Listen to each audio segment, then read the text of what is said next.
So just a note about this particular exercise and some of the exercises in the videos for this online class. The exercises are simulated. We're not necessarily we're using people that are sometimes they are not being themselves. They're acting out scenarios. So this particular exercise is called nonviolent communication, and it's a style of dealing with conflicts that we have with people in the workplace. And for most of you, the workplace being performance-related jobs. And in my research on performance wellness, I found that so many creative people have a difficult time communicating their needs and their feelings within performance settings, particularly with superiors, directors, managers, agents, club owners, even teachers in school. There is a sense that we're victims in these situations and we cannot get what we need. We don't have the right to ask for what we need. And in my research, it seems that so many creative people have started out their careers very early. They were children when they started to perform, and children often are very dependent on adults to make decisions for them and to tell them what to do and where to go and how to act and how to perform. And that becomes hardwired. And so we finally grow up, we're adults, and we haven't yet learned how to be assertive. The way kids that aren't performers, they go through life, developing their ego and saying no and not having to take care of adults in performance situations and or not having to take care of an audience. They have more of a sense of self-esteem just for being who they are. They don't need to perform in order to be accepted and loved. And so they don't learn basic assertiveness skills because so much of their reality involves pleasing others, making sure everybody else feels good. So I researched a lot of the different models of assertiveness training. And you will see in your manuals that there are 3 main communication styles related to assertiveness. So I'm not going to speak too much about that. It's pretty much clearly expressed in your manuals. There's the passive personality type, the aggressive personality type, and the assertive personality. And that's really what we want to develop as performers, because we are constantly dealing with people in our profession, right? We're dealing, of course, with the other people we perform with, we're dealing with the audience, we're dealing with the people that really control the way we get paid. So learning to be assertive will help you to feel successful and to perform to your fullest. So the model that I want to show today that I feel has worked best for the performers that I've worked with over the years is Marshall Rosenberg's nonviolent communication model. It's a very elegant 4-step model that facilitates compassionate giving and receiving. When we're in an aggressive mode, there's no compassion. It's all about me. I need to get what I want now, and you don't matter. So we don't want to do that. You're not going to ultimately get what you want when you're being aggressive in your relationships.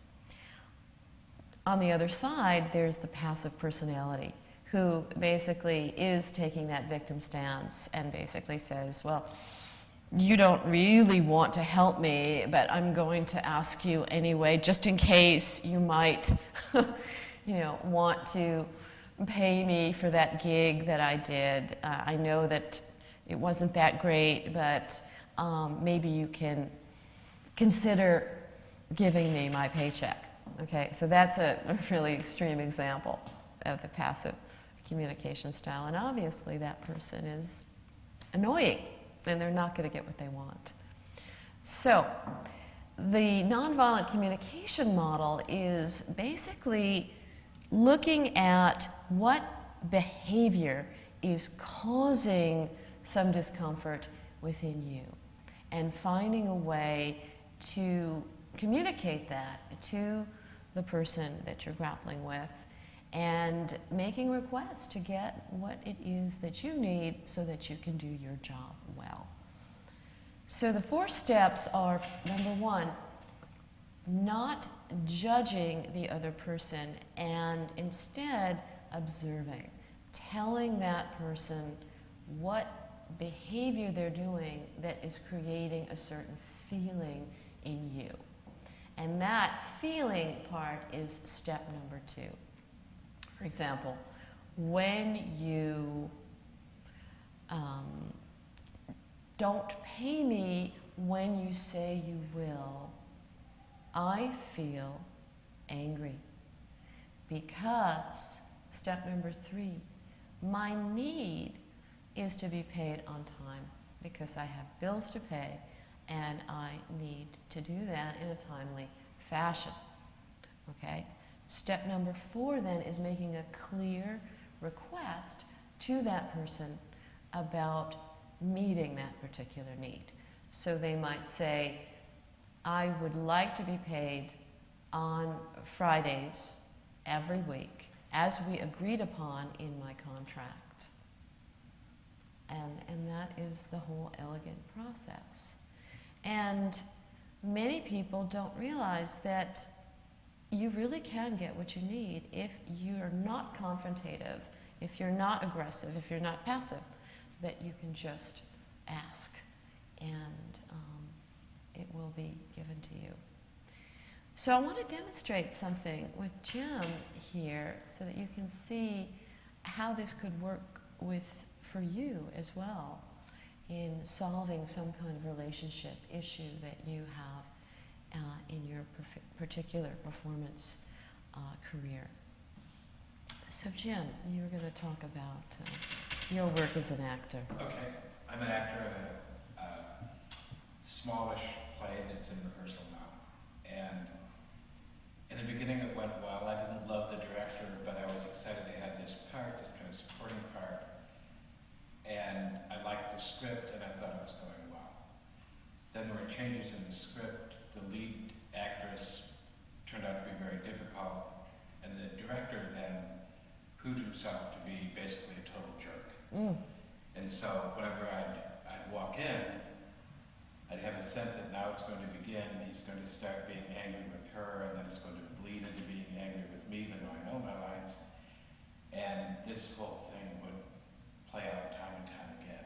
And my instinct, in my deepest of hearts, what I do is take the script, slam it on the table, scream at me, and walk out. Of course, I need the job, so I don't do that. Exactly. But this is the dynamic that plays out now every time I'm faced with going to rehearsal. And it's not very productive. Absolutely. So you're not feeling up to snuff at the workplace because of this fear that the director is going to lash out at you. Correct. And even when I'm not there, this is still, in my head. You're worried about it, yeah. It affects my other life as well. Right. So the first thing that we want to work on with nonviolent communication is labeling your director as a jerk. Okay, that is probably true, but when we have that kind of judgment, it gets in the way of our ability to really see that person as somebody with his own issues, as we all have, right?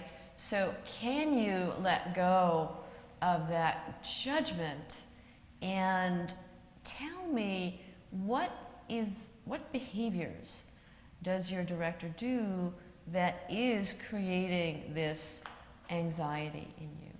Can you be specific about the behavior? Well, I guess there are a couple of things. One is that he yells and is angry and difficult with this actress, and I feel the need to protect her, and so it makes me anxious. Okay. And the other is that when I'm in a scene with her, he just turns to me and starts yelling at me too. Mm-hmm. He's talking about the scene not going well and about her failure, I think. But it sort of bleeds over into me as well, and so I'm now being sort of in the line of fire. Mm. And so it just it completely distracts me. Absolutely. How many of you out there have had directors like this or teachers like this?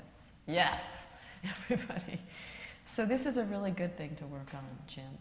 So in using the nonviolent communication model, the first step is being clear about the behaviors. And you had just expressed that very clearly, that let's give him a name. What's his name?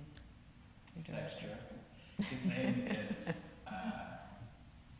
Sam. Sam. Okay. Sam, when you yell at Carolyn, when you yell at Carolyn when she is not perfect in relaying her lines, and then when you also yell at me when we're acting together in a scene, would that be a clear explanation of his behavior or description of his behavior? The behavior, yes. Okay. All right. So the next step would be to add how that makes you feel when he is yelling at both Caroline and you. Well, it makes me feel incompetent. Mm. It makes me feel threatened because maybe this whole thing is going to blow up and somehow we'll go forward and there'll be a change in cast that will affect me because he's so unhappy with her. Mm-hmm. And it makes me feel ill at ease, and so I feel as if I'm actually not doing well Mm-hmm. as a result of it. That's beautiful. You're so clear on what it is that's going on. And that's really essential. Often when we're in this emotional state, things just blur and we just feel helpless. So it's wonderful that you're so in touch with the actual dynamics that are going on emotionally for you. Okay, so let's take it to the next step now. So that you're feeling ill at ease, you're feeling anxious, you're feeling like things might blow up, you might lose your job even. I mean, you didn't say that, but there's a lot of worry that goes on. So let's go to the next step, which is telling Sam what your need is from him as the director. What need is not being met here?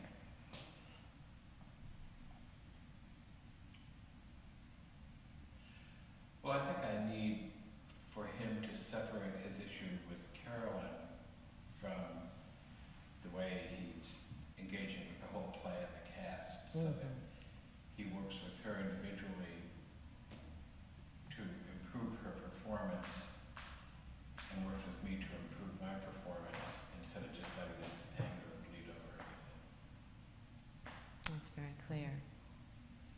Okay. Something else? Well, and for him to be more clear and not just throw up his arms and say this isn't working, but to be explicit about what's not working. That's right. So he could do his own nonviolent communication with Carolyn and you. Right. Very good. Okay, so it's very clear what your need is. You're needing him to separate out his problems with the scene between you and Carolyn, and to actually take her aside and work with her privately and work with you. Because your need is to obviously have a really good outcome with this scene. You want to do your best. You want Carolyn to do her best, and you want him to help the two of you to do your best. That's the director's job, right? And that the yelling is not an effective way of getting you to do your best. Very good. So now the next and final step is to make a request that would help you to get this need met.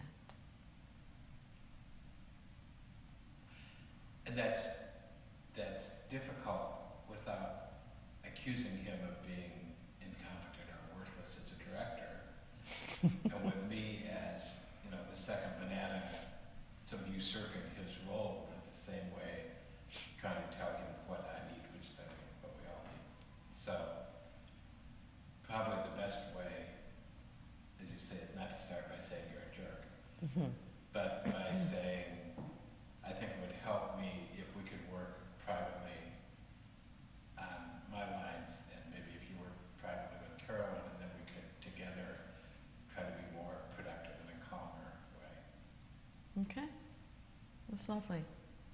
How does that feel? Possible. It feels possible. In the beginning, you were in a panic state. You were taking that into your home, and it was really taking over your life, as this does with many performers and also students. Issues come up in the classroom sometimes, and we don't feel empowered to be able to communicate that. So, any questions about this process? Well, what's the next step if it doesn't work? The next step is to go back to the model. Let's look at a reaction that you don't want to get from this director. What might he say? He might say, I'm the director, this is my vision, your job is to make my vision come true, and you're just going to have to work with me because this is my style. Okay, that's a good one. So again, going back to the idea of compassionate giving and receiving. So let's take it to the first step. How would you describe the behavior? His behavior? Yeah. Defensive and possibly sincere.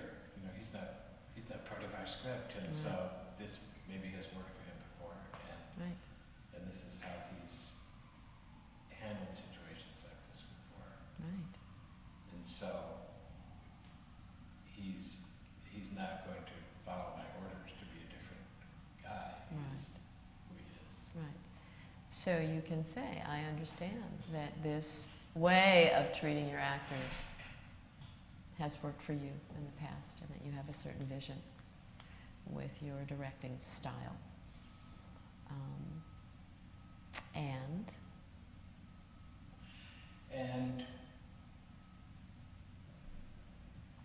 I'm here because I admire you, but this is really frustrating for me, and I really wish we could work more productively, because I think it'll be a great scene if we can sort things out. Yeah. Can we compromise even? I mean, you're not always going to get what you want when you're assertive. So much of conflict resolution involves compromise. So can you let him know the thing that really makes you anxious the most in his behavior, to see if it's possible that he'll come halfway with you?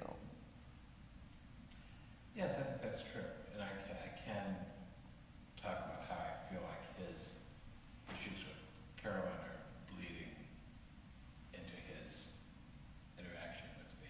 Right. And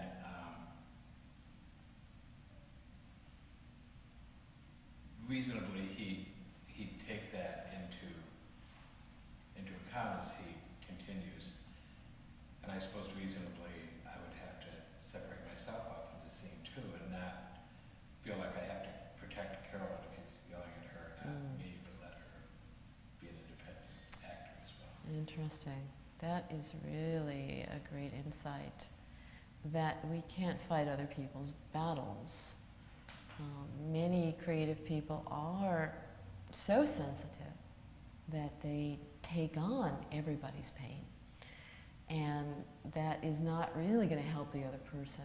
Caroline is going to have to confront the fact that this is an abusive kind of relationship, and she needs to find a way of expressing that. So, but you can take care of yourself and you can model this assertive behavior, and Carolyn can learn from you. You know what I'm saying? She might be able to be inspired by that and also, you know, let Sam know that this is not working for her. So that's beautiful. Good for you. Okay. Okay. So your performance will be much better when you're in this clear relationship with the director. And you know, we cannot change personalities. You know, this might be a narcissistic personality. They're the hardest type to change. And we find them a lot within performance environments.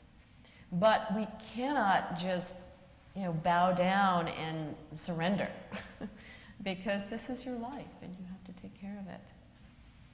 So thank you for sharing that, and let us know how it goes when you confront Sam. Thank you. Okay. Thank you for listening. So I'm going to continue now by suggesting to you, the online audience, to think about a scenario in your own life where you're feeling victimized, where you're not getting what you need, where you're feeling emotions that are getting in the way of your productivity and your clarity. And write it out using these 4 steps. Because even though you can't practice this with another person right now in your study, you can go through the steps and prepare just through writing out the things that you are going to say to this person. I find in my own life that writing stuff out before I confront somebody is actually so much better than just winging it. Because sometimes it's scary to face tell somebody what it is that you're feeling and you're needing. So write out the steps, and we'll review this in our discussion time. And then hopefully you'll get to actually play this out in real life, and we'll also be able to go over the results of that. So let me know if there are any questions. Thank you so much.